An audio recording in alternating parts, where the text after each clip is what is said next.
Hello again. We are Chris Lee, Blake Lovell, Max Barr of Southeastern 14. In football, we've got the formerly known as the world's largest outdoor cocktail party. In basketball, we got the world's largest indoor food fight. That's what we're going to go with. Auburn and Tennessee and Food City Arena. We'll give you the details on that in just a moment.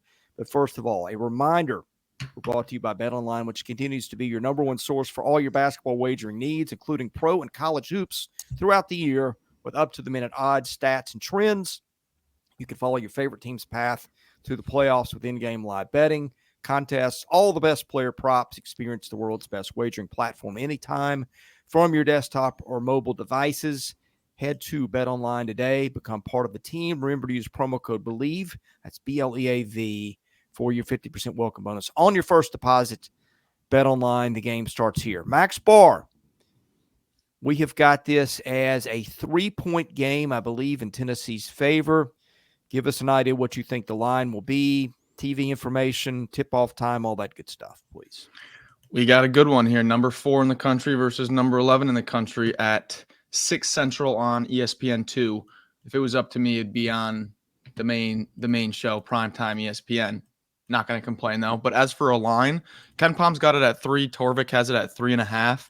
What I've been seeing lately, especially with just how popular sports betting has gotten and with football coming to an end and more eyes turning on to college basketball, you're paying a large tax for these home teams now. What Mississippi State, Ken Palm had them at -2, but since they're that home team in that unranked spot, Vegas has slapped another 2 points on for that tax, and they're -4 now. So if they're saying -3, -3.5, I bet it gets taxed up to -5 for Tennessee, because that's what I've been seeing lately.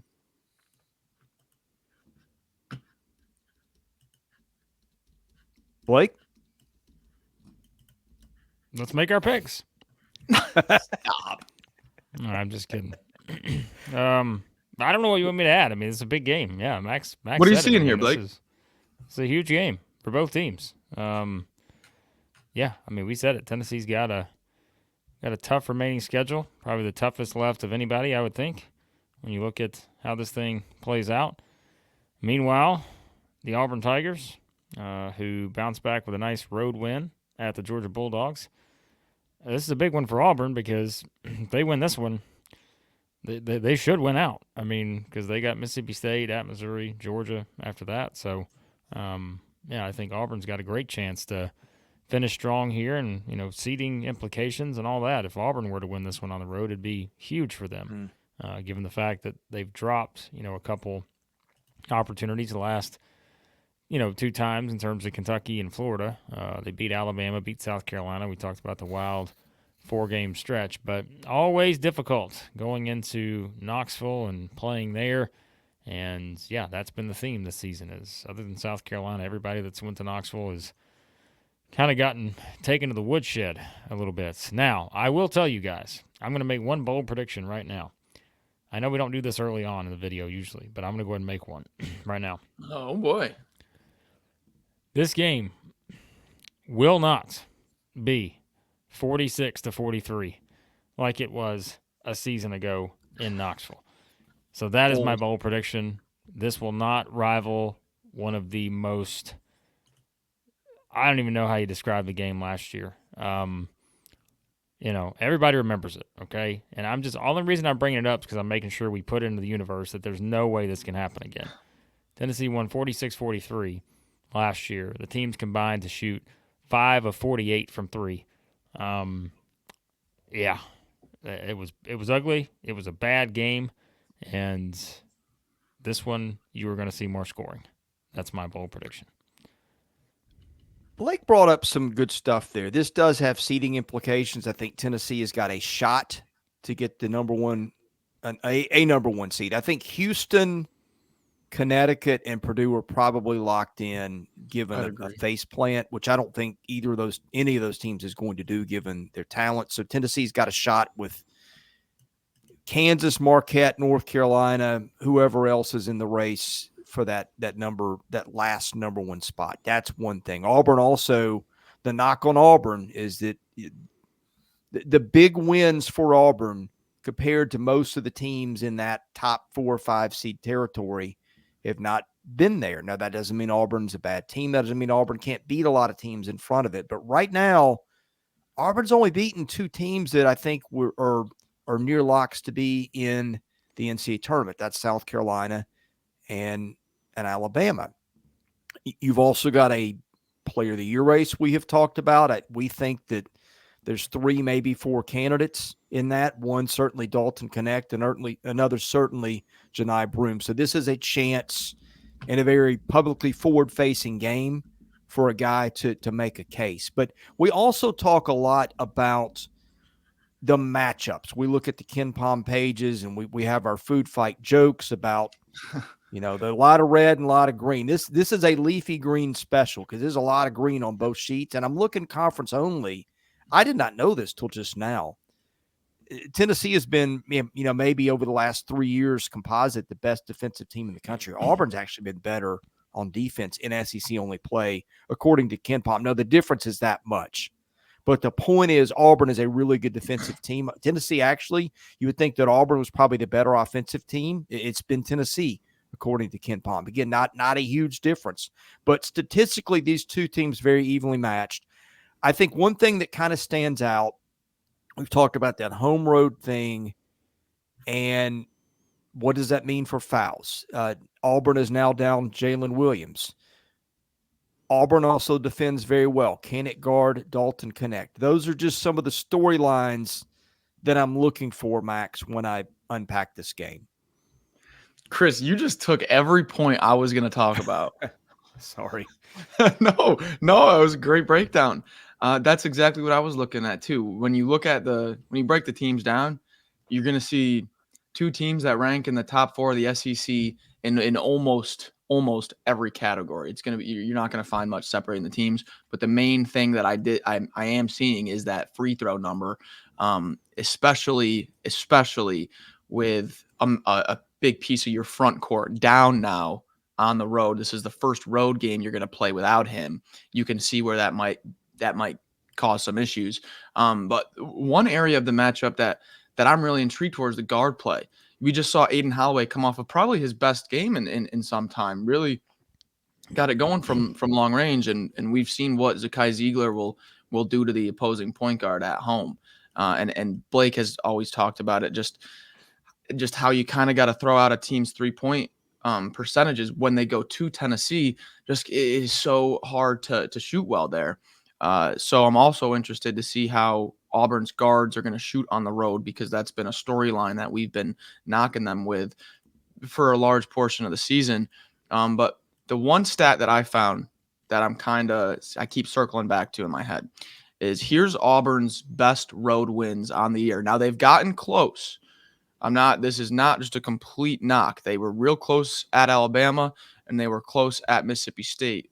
So they lost 2 pretty close, but their best road wins. And these are KenPom rankings: at 74 Ole Miss, at 83 Georgia, 118 Arkansas, 203 Vandy. Those are the 4 best road wins on the year for Auburn.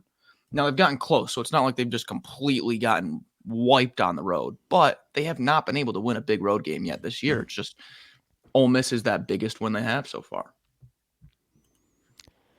Yeah, I mean, it's just, it's the same challenges everyone else faces when they go to Knoxville, and that is, Tennessee's going to up the defense even more than they usually do.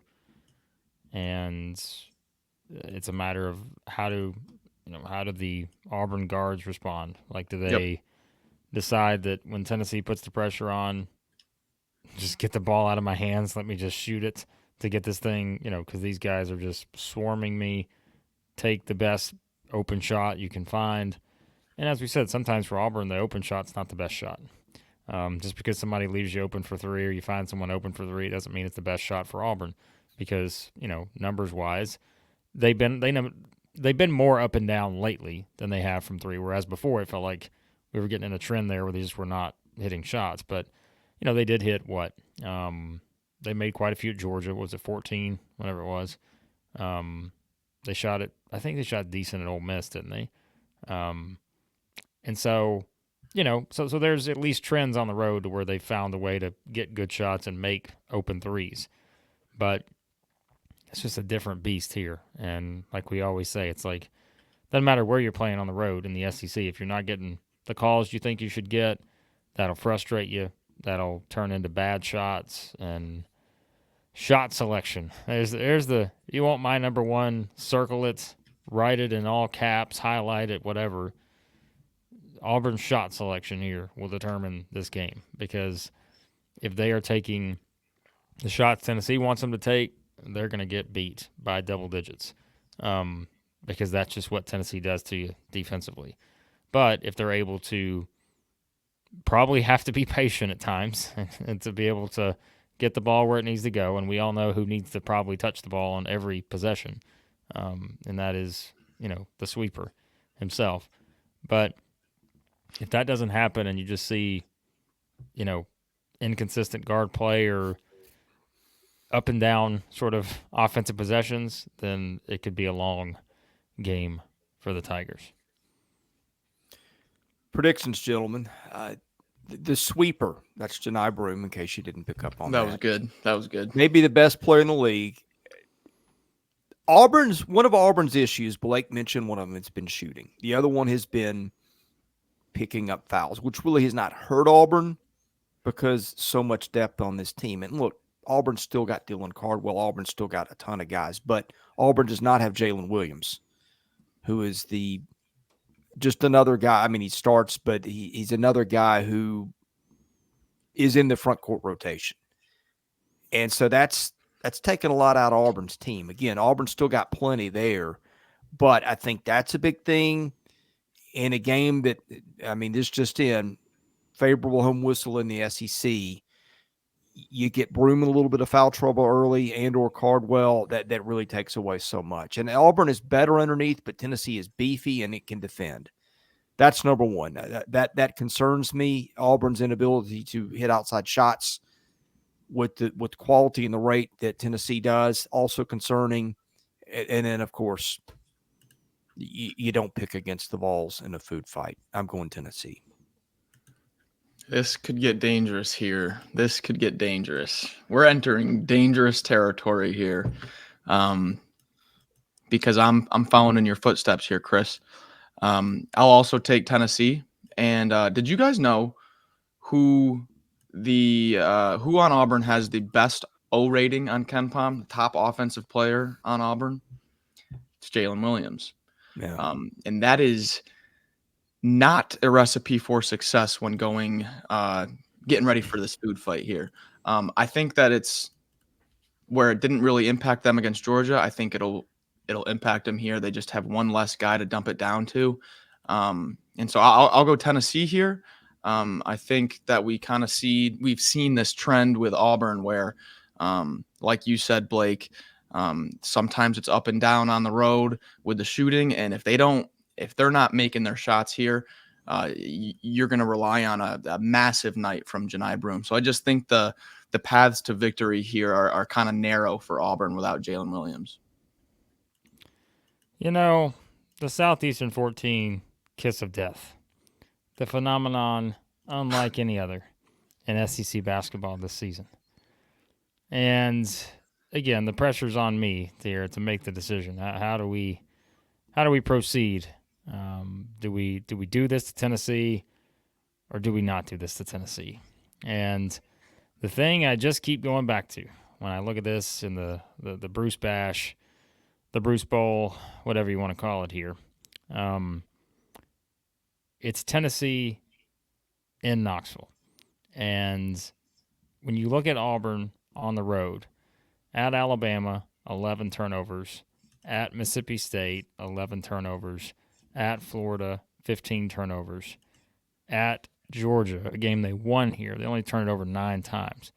So that's the difference, right? Is they've got to take care of the ball. They've got to get good shots. And when teams go to Knoxville, they usually don't take care of the ball and get good shots. And so that's my concern for the Tigers here. And because of that, no Jalen Williams. It's time. Give me the Tennessee Volunteers. Ooh. Number 1 in your power rankings, number 1 in your hearts. The Vols in Knoxville. This is You're big welcome, now. Auburn. Yeah, this is big. If anybody is new to the channel and doesn't understand what just happened here, Blake, can you tell them, please?